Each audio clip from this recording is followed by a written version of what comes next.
नमस्कार प्यारे बच्चों, आज सीबीएसई बोर्ड का रिजल्ट आउट हुआ और जिन बच्चों का बहुत बढ़िया परसेंटेज है उनको बहुत बहुत बधाई।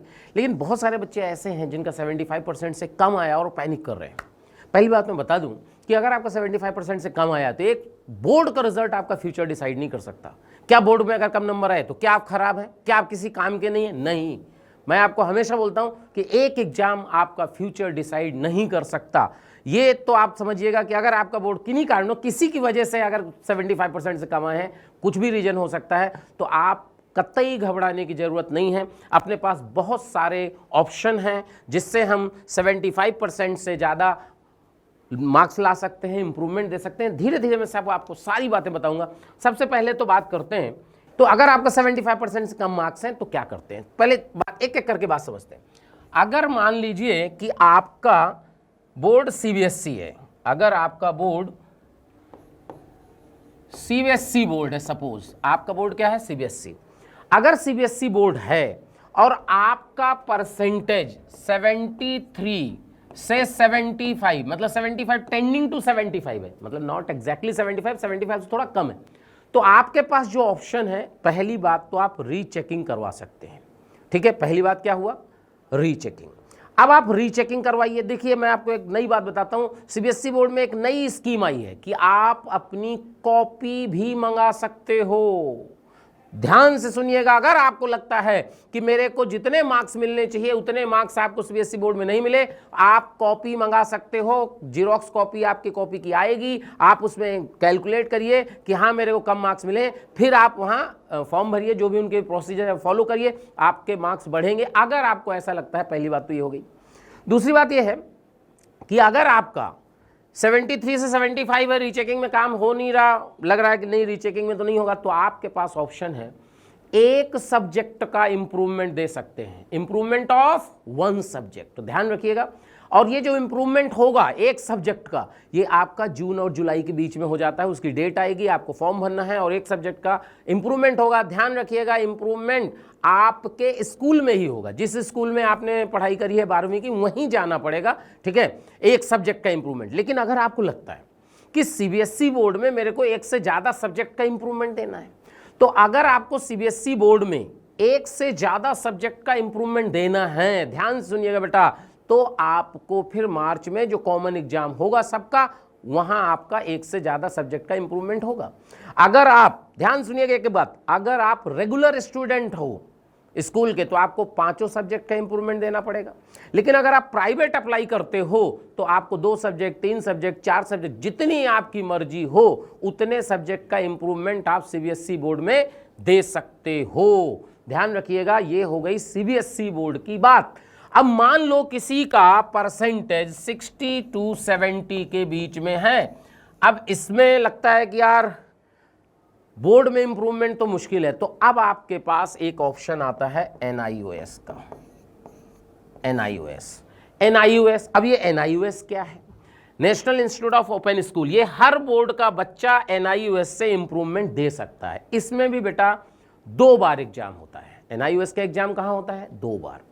2 बार कैसे होता है? एक बार होता है अक्टूबर में, एक बार होता है अप्रैल में। बड़ा कंफ्यूजन सा होता है, बच्चे फोन करते हैं सर अक्टूबर में कौन दे सकता है, अप्रैल में कौन दे सकता है। ध्यान रखिएगा, जो बच्चे 12वीं में फेल हो गए हैं, जो बच्चे 12वीं में फेल हो गए हैं, वो अक्टूबर में एनआईओएस से इंप्रूवमेंट दे सकते हैं, पास हो सकते हैं, 75% ला सकते हैं। ध्यान रखिएगा, फेल कैंडिडेट। लेकिन अगर आप पास हो और आपको एनआईओएस से इंप्रूवमेंट देना है, तो पास वाले कैंडिडेट के लिए अप्रैल में एग्जाम होगा।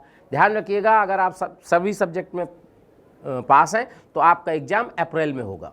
और यहां पे एक बात ध्यान रखने की बात है कि अगर आप सीबीएसई से इंप्रूवमेंट दे रहे हो तो आपके सब्जेक्ट के इंप्रूवमेंट थ्योरी का होगा। प्रैक्टिकल और सेशनल मार्क्स जो होते हैं वो एज सच आपके काउंट हो जाएंगे, यानी अलग से प्रैक्टिकल देने की जरूरत नहीं है। तो बात समझ में आ गई, एनआईओएस भी समझ में आ गई, सीबीएसई बोर्ड भी समझ में आ गई। क्या बात क्लियर है?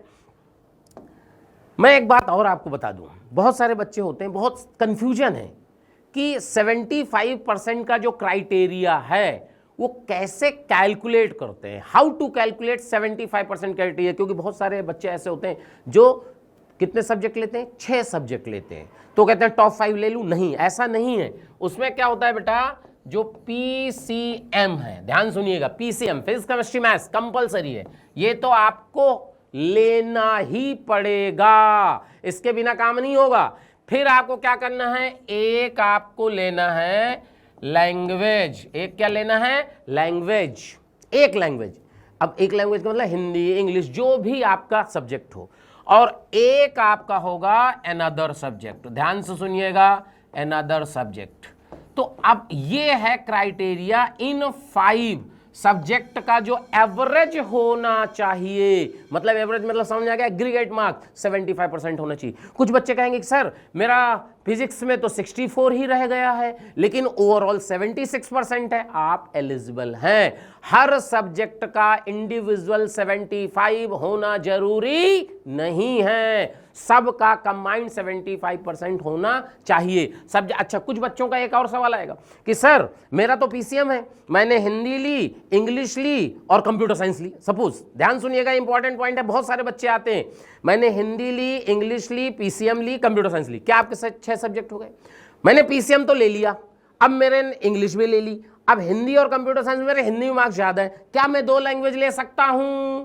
क्या मैं 2 लैंग्वेज ले सकता हूं? यस, आप 2 लैंग्वेज भी ले सकते हो, क्योंकि रूल क्या है कि 3 पीसीएम हो गए, एक लैंग्वेज के बाद जो भी सब्जेक्ट बचता है उसमें जो सबसे बेस्ट जिसके नंबर हैं उसको आप इंक्लूड कर सकते हो। तो आई थिंक आपका काफ़ी सारी चीज़ें क्लियर हो गई होंगी। फिर मैं बता दूं, आपका अगर 75% से कम है, घबराने की ज़रूरत नहीं है, बहुत आराम से 75% बनाए जा सकते हैं। लेकिन फिर मैं कहूँगा कि 75% उसी के आएंगे, चाहे इंप्रूवमेंट दे रहे हो आप सीबीएसई बोर्ड से, चाहे इंप्रूवमेंट दे रहे हो एनआईओएस से। जो पढ़ेगा, बिना पढ़ने वालों के नंबर नहीं आते। इसलिए आपको ईमान, एक झटका तो लग गया है, जिनके भी 75% से कम हो ध्यान से सुन लें, एक झटका खा चुके हो, प्लीज पढ़िए, मेहनत करिए, तब जाके फिर से 75% आएंगे। अगर आपका मन कर रहा है कि नहीं मेरे से मेहनत नहीं होगी, तो फिर अननेसेसरी समय खराब ना करें, क्योंकि बिना मेहनत के मार्क्स लाना मुश्किल है। क्योंकि मेरा मानना होता है सफलता का कोई शॉर्टकट नहीं है, आपको सफल होना है तो आपको मेहनत करनी पड़ेगी। आप मेहनत करोगे तो ही अचीव कर जाओगे। अच्छा, सबसे इंपॉर्टेंट बात यह है कि भाई अगर एनआईओएस से आप इंप्रूवमेंट दे रहे हो, तो एनआईओएस से अगर इंप्रूवमेंट दे रहे हो तो उसका इंप्रूवमेंट एग्जाम होगा अप्रैल में। सोच के देखिए, अगर आपका एग्जाम अप्रैल में होगा तो क्या आप जनवरी का सेशन दे पाओगे, अप्रैल का सेशन दे पाओगे? उसके बाद आपका इंप्रूवमेंट होगा। तो अगर आप ईमानदारी से, बहुत अच्छे से, जिस भी कोचिंग में पढ़ रहे हो, अगर ईमानदारी से पढ़ोगे तो आप बहुत अच्छे से पढ़ाई कर चुके होगे और फाइनल एग्जाम आपका बढ़िया हो जाएगा। बोर्ड में भी 75% आएंगे और जेईई मेन में भी हो जाएगा। उसके बाद आप एडवांस की तैयारी करेंगे और एडवांस में भी हो जाएगा। इसलिए मेहनत करना सीखिए, रोज 7 से 8 घंटा पढ़िए, तभी कुछ आप हासिल कर सकते हैं। तो आपको काफ़ी सारी बातें क्लियर हो गई होंगी। ध्यान रखिएगा, ये इंप्रूवमेंट के लिए वीडियो था। बहुत सारे बच्चों के कमेंट आ रहे थे कि सर कुछ इंप्रूवमेंट के लिए बनाइए, तो मैंने आपको मोटी मोटी चीज़ें बता दी।